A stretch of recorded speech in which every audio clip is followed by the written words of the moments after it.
À la une, indignation générale face à la pédophilie.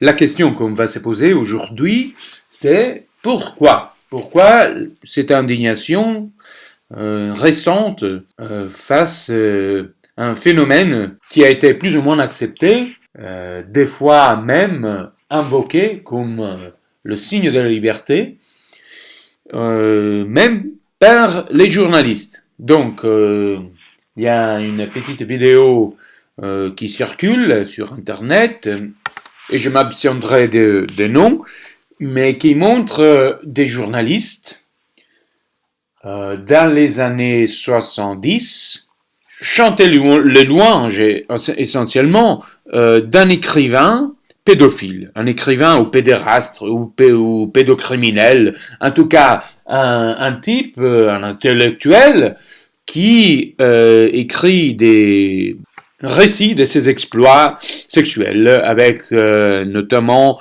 des enfants de 11, 12, 13 ans, de tous deux les sexes, donc femelles et mâles également.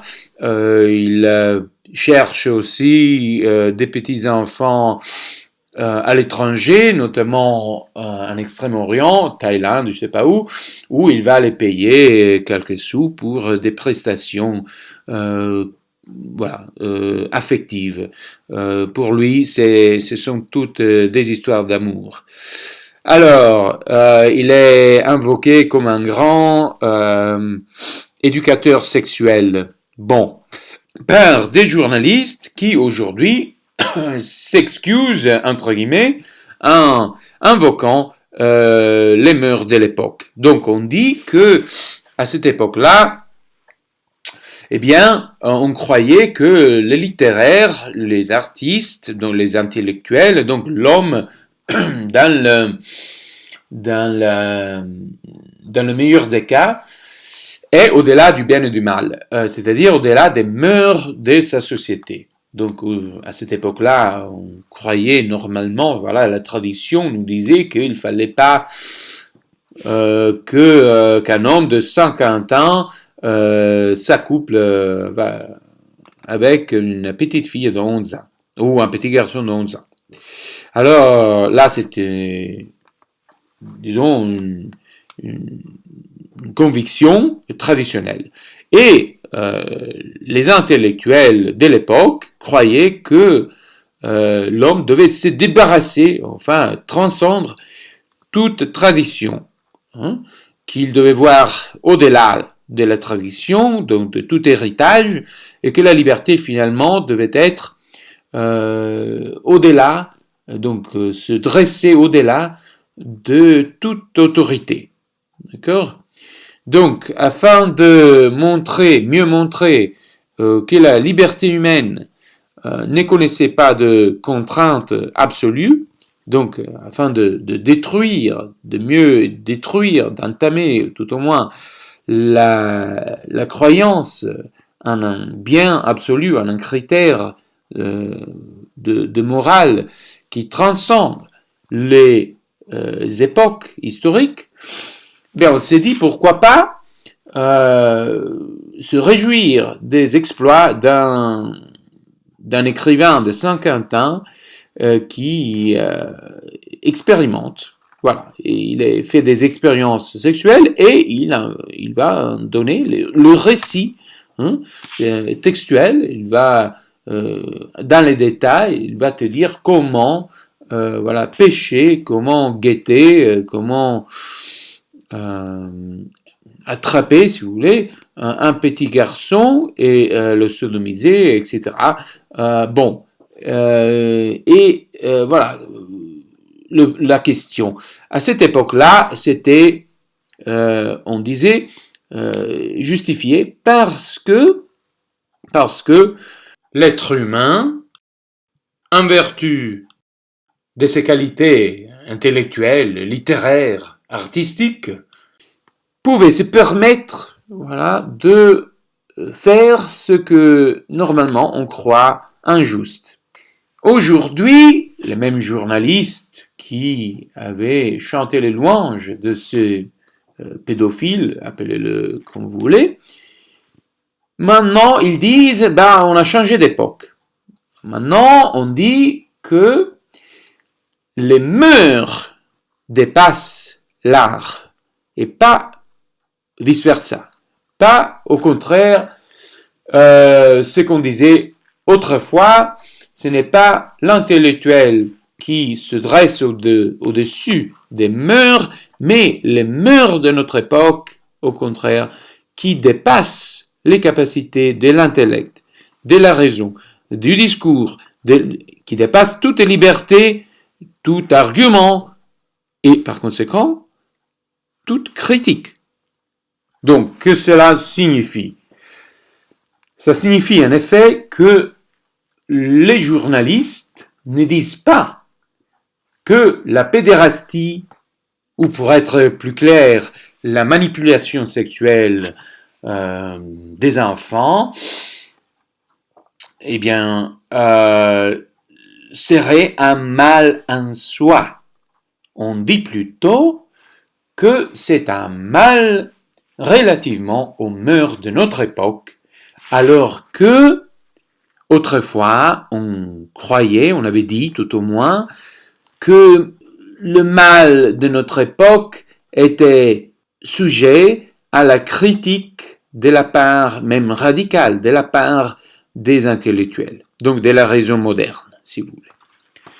Donc, aujourd'hui, on a abandonné apparemment, on a abandonné cette idée que la raison moderne dépassait en hauteur et en profondeur la moralité, le bien et le mal en tant que élément fruit de la convention, donc relatif.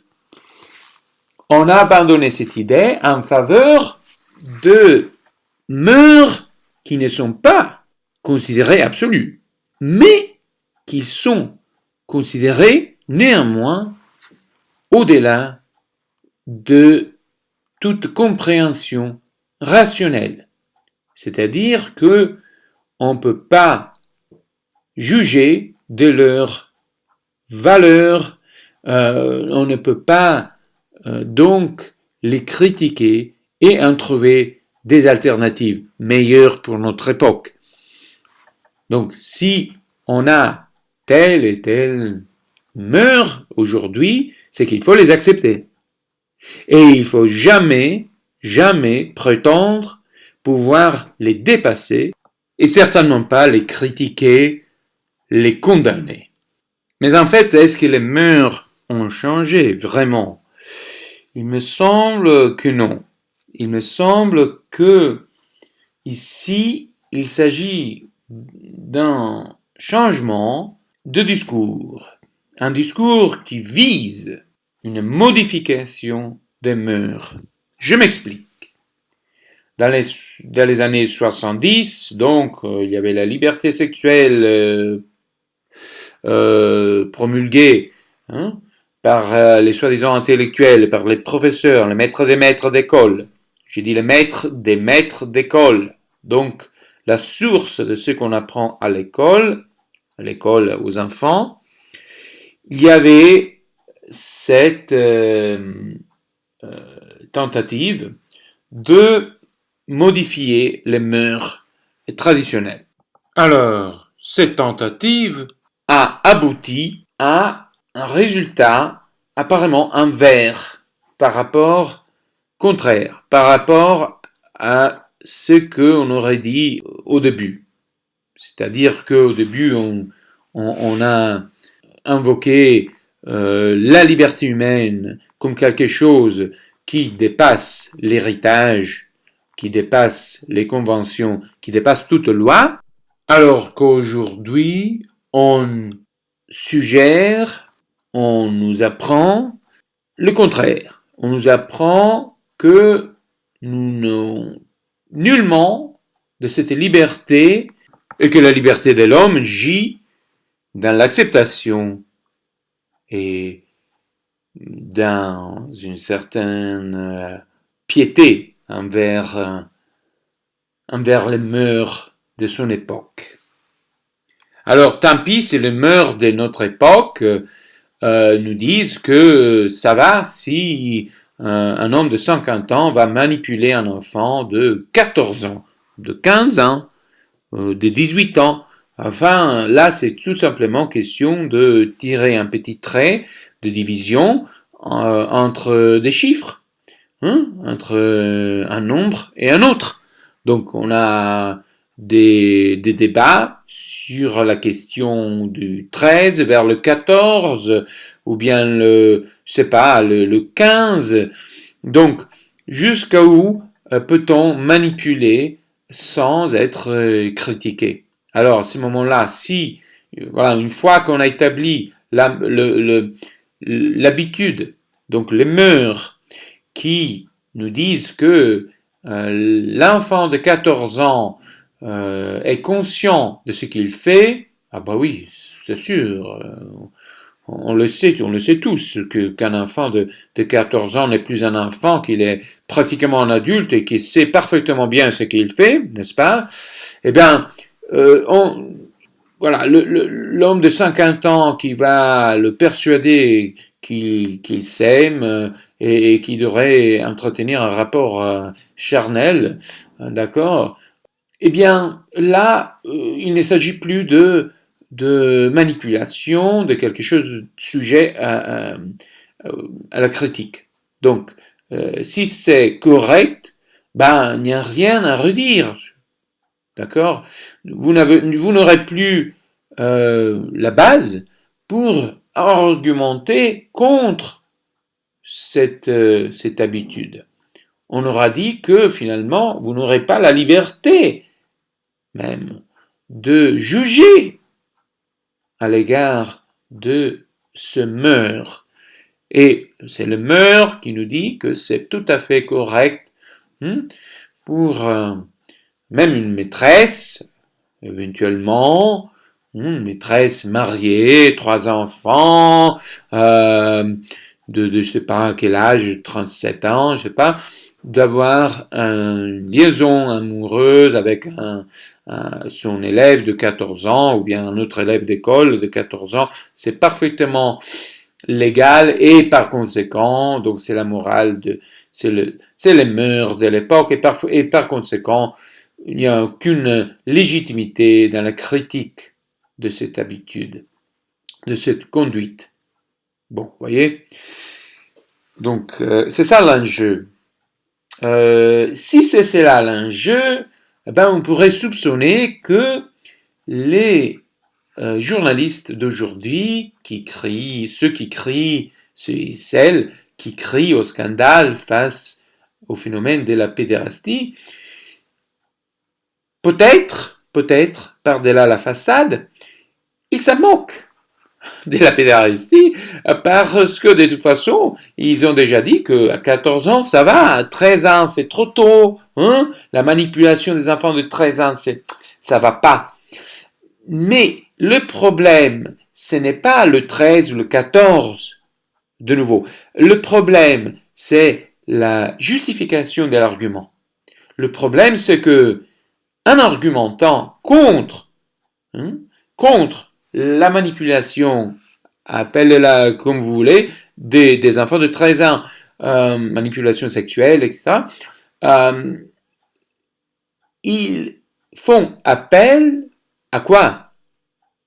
Ben, au principe qu'il n'y a pas de liberté qui dépasse les mœurs de l'époque. Voilà. La relativisation de la raison, suite à la relativisation des mœurs, donc, si vous voulez, la destruction de l'absolu moral va être suivie par la destruction de l'absolu intellectuel, ou bien, comme on le disait autrefois, la mort de Dieu a comme suite la mort de l'homme. Eh bien, c'est cela, il me semble, la véritable question, et c'est cela qui nous amène à finalement accepter des mœurs tout à fait abominables, a priori. Si demain on devait se retrouver à accepter des mœurs opposées à celles de notre époque, voilà que déjà, de toute façon, on a dit 13 ans, donc 14 ans, on va passer à 13 ou à 12 ou à 11. Donc, la question, c'est simple là, hein, c'est une question d'utilitarisme. Si on peut faire quelque chose, c'est alors ça veut dire que c'est légitime, que ça va. Si la structure anatomique de l'enfant le permet, pourquoi pas, hein, avoir des rapports sexuels avec cet enfant. Voilà, c'est un argument. Ça fonctionne. Si l'enfant est capable d'entendre, de vouloir, selon les critères de l'école, alors il a bien réussi dans ses examens, n'est-ce pas?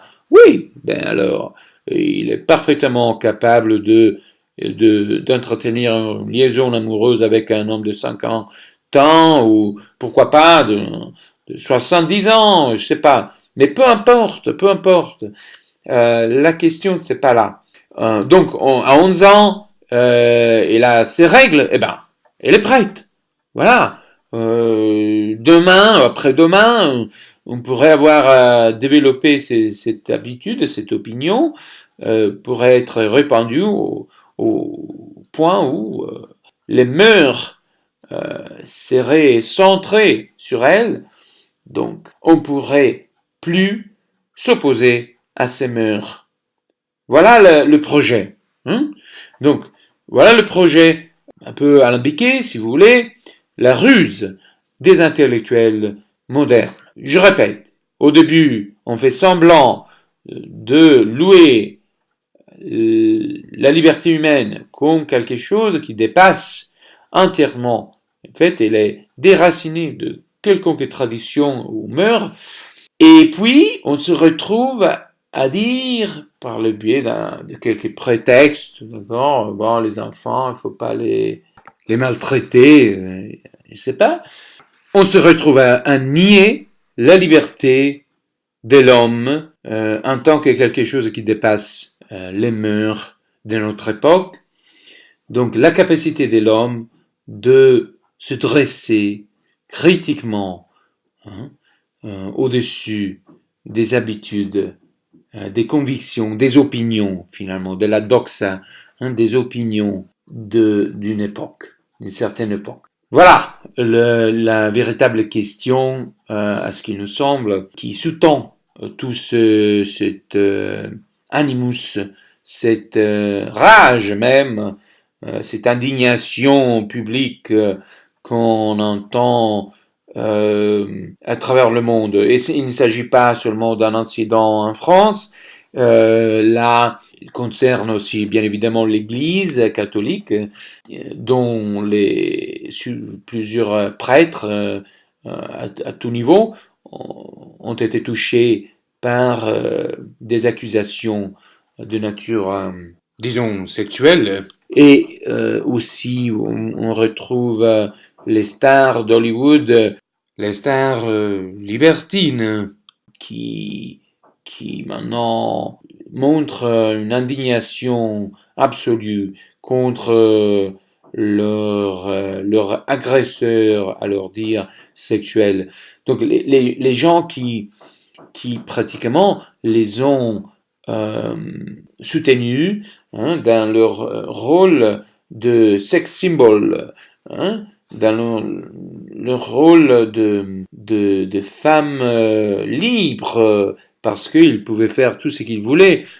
Eh bien, maintenant, ces gens-là, leurs flatteurs, sont critiqués, sont jugés selon le critère d'une liberté acquise par ces femmes, une liberté qui, et voilà l'ironie, va nous dire que la liberté n'est plus, que effectivement il y a des mœurs absolues et qu'il faut pas essayer de les dépasser. Voilà. Tu voulais jouer avec le feu, et bien maintenant tu te retrouves, mon bel intellectuel, tu te retrouves face à un peuple acharné contre même la supposition d'une liberté qui dépasse les directives de la société et en quelque sorte les directives d'État. Donc les règles du jeu. Il y a des règles que l'on ne doit pas oser critiquer. Voilà. Et ces règles peuvent être jolies, mais à la fois elles peuvent être très cruelles. Très cruelles. On peut se permettre toutes sortes de choses. Il pourrait être d'ailleurs des mœurs nazies, il pourrait être des règles de la charia 2019. Hein. Ce qui compte, c'est que l'homme n'a plus à oser, n'a plus à se permettre de critiquer les mœurs qui règnent souveraines dans notre époque. Enfin donc, pourquoi serait-on passé de l'apothéose de la liberté par les libertins des années 60 à 70 à une démolition de la liberté? A-t-on gonflé, pour ainsi dire, le ballon jusqu'à ce qu'il éclate?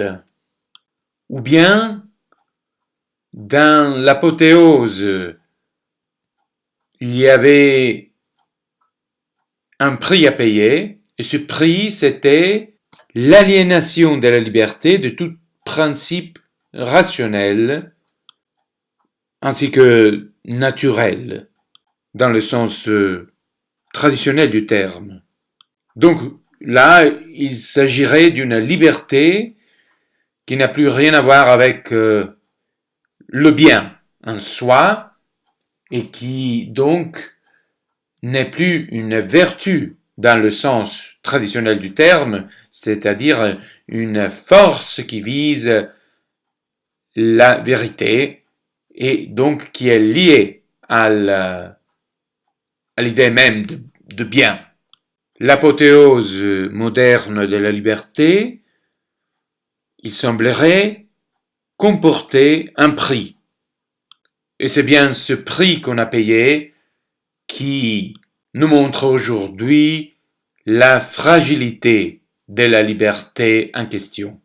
Et c'est justement par cette fragilité évidente, cette incapacité désormais de la liberté de se justifier face à la critique populaire, que la liberté va s'effondrer.